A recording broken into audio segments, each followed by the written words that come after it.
times, but today I think the C.K. Prahalad Memorial Lecture is perfectly timed because it would have been my father's 78th birthday today. And I can think of no better way to remember him than spending it with people who have also dedicated their careers to helping people learn and be their best. Interestingly, it's also a year of some other interesting anniversaries. It's the 25th anniversary of his book, Competing for the Future, which featured ideas that were developed in a series of Harvard Business Review articles on core competence and strategic intent. And it's 15 years since he introduced the idea of the fortune at the bottom of the pyramid, which is familiar to many of you. Both of these have had a significant and enduring impact on global theory and practice. And the interesting thing about them is they all proposed a very concrete learning agenda for organizations as they sought to imagine the future, which is what I'm going to focus on today. As family members, we can't really speak to the influence of my father's ideas. That is for all of you to judge as you put them into practice. But I think I can comment on the inspiration that guided them because he shared his ideas at home before he shared them with the world. He always gave everyone in the family drafts of his writing and asked us for our feedback before submitting them for publication. I'd like to briefly conclude by sharing how these ideas were deployed in the Indian context over a period of more than 30 years. So both of these books were received very quickly and accepted around the world to great accolades. Competing for the Future with his great friend and collaborator Gary Hamel was deemed by Business Week the best business book of 2004. It followed on a series of very successful articles in the Harvard Business Review. The core competence of the corporation is still the most frequently requested reprint in Harvard Business Review history. So it had a tremendous influence on the practice of strategy. And similarly, The Fortune at the Bottom of the Pyramid was selected by Amazon as the #1 editor's choice in business books the year it was published. And I think the great part of that response is because of the way they were created and the spirit with which they were created. They weren't looking to expand existing theory in any way. What they were trying to do was ask the question, what does theory not explain in the environment? What are managers really grappling with? And I think that's why they wrote with such an empathy for managers, because they were drawing on their own experience as consultants, trying to understand forces that were not perfectly quantifiable, weren't clearly articulated, and putting some kind of a frame around it to help people cope and understand the feeling that they had on the ground that things were shifting. And I think they also helped firms react by describing the activities and logic used by under-the-radar firms and understanding why they were able to produce superior results. And a very common thread between both these books is this idea that they first put forth that starting resource positions are a very poor indicator of future industry leadership. Too often, competitors are judged in terms of their resources rather than their resourcefulness. So he's basically saying that in an era when everybody was talking about assessing incumbents' advantages and market power and barriers to entry, that people who were nimble and had a point of view about the future had a real possibility of making waves in their industry and rewriting the rules of how companies and industries were arranged. And I think this empathy with managers came very naturally to my father. Although he became most celebrated in his academic role, few people know that he had 9 years of experience in corporate India prior to pursuing his PhD. First with Union Carbide in Chennai, soon after he graduated from his undergraduate in physics, and later on with India Pistons. So the idea and the context,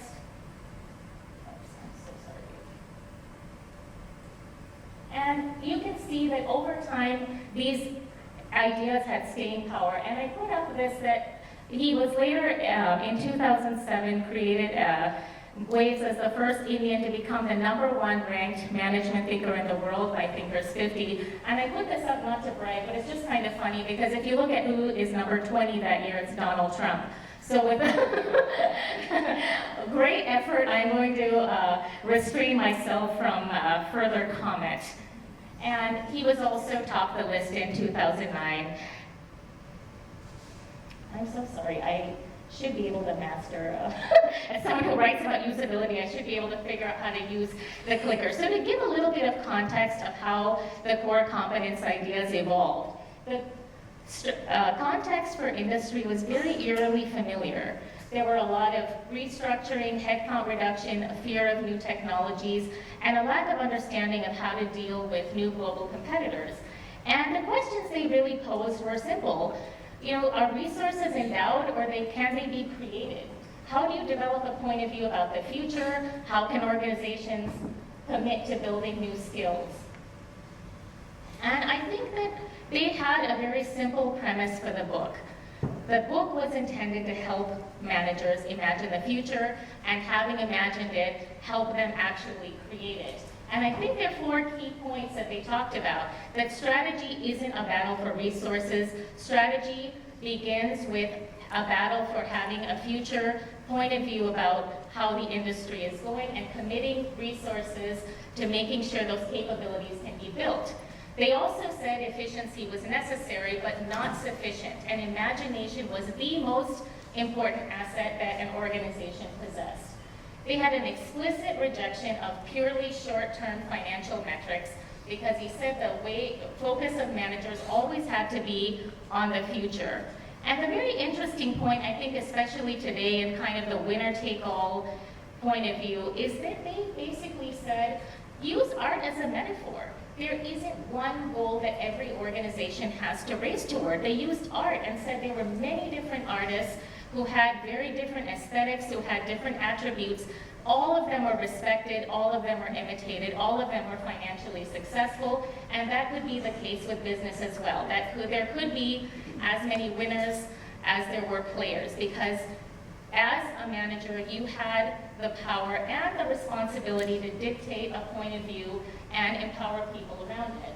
And I think some of the memorable phrases that they had were, however fit an organization is, it still needs a brain. And I think as a learning community, one that I always look back to is, you can win once by challenging the orthodoxies of an incumbent, but to win twice, you have to be willing to challenge your own orthodoxies. And that's a very difficult thing for people to do. But while they were talking about all of these different ideas around the beginning of the digital revolution, about new technology, global competition, they paid very little attention to what new platforms should look like and what different equipment companies should and softwares people should invest in. They had a very interesting formula. All of these are things that seem very attainable. Develop a deep and boundless curiosity, the need for genetic diversity. If I sort, these are simply the subtitles of different sections in the book. But when I actually sort them, what I really see is something very interesting. What they are demanding of managers is a commitment to learning and a commitment to inclusion. And those things are all attainable. Learning in some cases requires the devotion of a lot of resources, but inclusion is a choice that is within all of our reach. And so it went. When it came time to look at how companies, many of them followed that advice. They built new capabilities. They built a lot of wealth. At that point, my father turned around and said, well, we do have increasing wealth, but we also have unacceptably high levels of inequality. We have the emergence of new technologies that have the promise to do a lot of good, but we need to make sure that that actually happens. The process is by no means automatic or guaranteed. And we also now need to look beyond the walls of our organizations and look at the entrepreneurial talent that exists at the bottom of the pyramid. And so the questions were then, how can companies leverage their resources and skills to alleviate poverty? How can they use technology to leapfrog and skill people rapidly? How can we change the price-performance relationships? And I think he had another set of very attainable things, and to our credit, I think India is really an exemplar of embracing this message. And you see tons of examples that are celebrated around the world today, like the Geo Network, cataract surgery, and many others that have truly transformed price-performance relationships, not only in India, but around the world. And they're talked about in business schools. There are lots of Harvard Business School case studies coming out of India today, and that's tremendously exciting. And I think we have to look back and say, what influence did both these ideas have in India? And my father, of course, went to the United States in 1977, but he remained deeply emotionally involved, and these are his slides. I remember him watching over and over again the fall of the Berlin Wall and Tiananmen Square, and he felt that was his time. He said, the planned economy is over, and we need to make sure that we're prepared for what's coming next. And when he looked at the data, he found something shockingly depressing, that India as a country accounted for less than 1% of global trade. And to him, that was simply unacceptable. And he came back with a very sobering message for India, Inc., that we accounted for 10% of global trade when the British left. And he asked people whether they were willing to accept this reality. And he knew from his own experience in India that they wouldn't, and they did. And he came back and worked on an invitation-only basis with many of today's leading corporates to see what are the skills needed to prepare for a new reality. How do we build the capabilities? How do we envision our potential? And he had a very interesting thing that we simply had to create the expertise and the skills.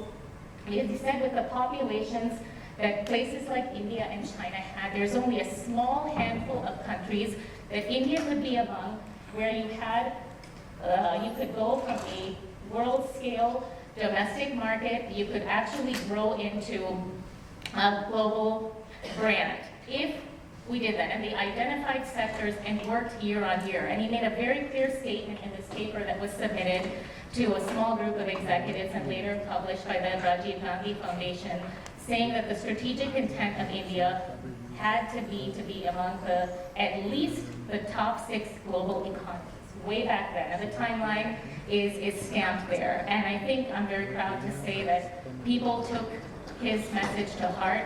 They worked with him, and with amazing tenacity, India is there right now. And interestingly, as he saw these capabilities being built, he looked at what India could be in the world with fresh eyes and said, this is really the new opportunity. India, despite all its progress, still has very large numbers of people in every income segment, poor, middle class, and now wealthy. And most countries and most managers struggle to deal with that level of inequality, but it's something that comes very naturally. Indians have to grapple with those questions every day as they develop anything. And rather than looking at this as a huge problem that had to be tolerated, could look at it as a huge opportunity. In most places, the products designed for poor and low-income people are significantly different in their functional and emotional benefits. And he said everyone has a cell phone today. They want this, they have the same aspirations, they have the same amount of information. And therefore, if we can already take the success stories we've had in putting out cell phones and medical devices and say, wow, if we create for India, this could be the place from which the global middle class can be recreated. And I think that was his really interesting message that we see already some Indian corporates taking to heart. And as somebody who's later gone into design, I think at this point in time where there's so much potential, but a lot of times discussions about the divisions within society crowd out all discussions about the potential. It's really interesting to see that, politically the narrative will always be A versus B. It doesn't matter which country you're starting out in. The innovation narrative is very different. It's always about A plus B, A times B. You can take Indian yoga, combine it with high-tech fabric, and create $1 billion company called Lululemon. And innovation has its own magic because it forces people to focus on the future, to be optimists, and to look for how to synthesize and collaborate amongst one another. And I think, especially at this point in time, this is really important. And hearing those stories of successful people who have tried to push the boundaries has a very interesting impact on society. I think just human nature dictates that when we are encountering something new, we have these very common set of emotions. indifference, fear, hesitation, uncertainty, and hearing the examples of people who have beaten the odds doesn't automatically get rid of those, but we can tick the balance. We can move toward curiosity, excitement, entrepreneurship, and anticipation and respect. And all of this really shows me that, having a long-term impact isn't only a matter of the right ideas, it's also very much about the right behaviors.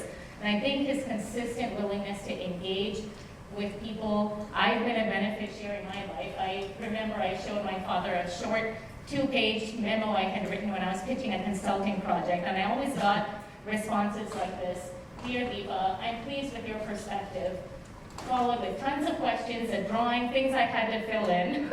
And that was the spirit with which he engaged with everybody, not depending on rank. If I look through his papers today, there are people who are business school students to CTOs who sent him things, and that was the kind of respectful response he gave. And so it's very exciting to see that, on the right, the University of Michigan has a research initiative that carries on a lot of the type of quasi-social business experiments that he championed.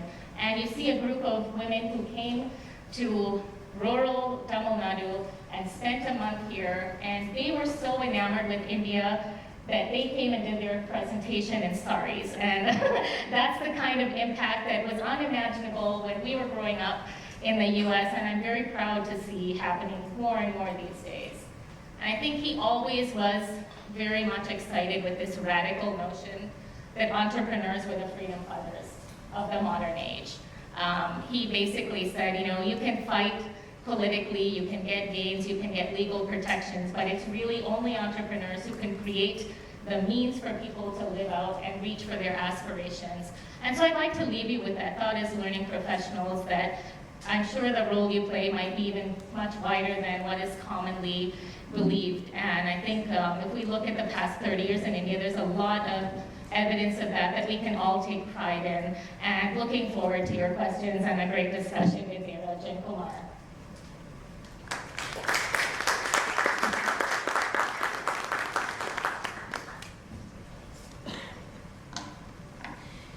Thank you, Deepa.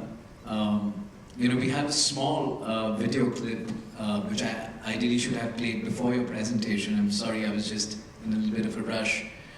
Can we have that video on the screen, please?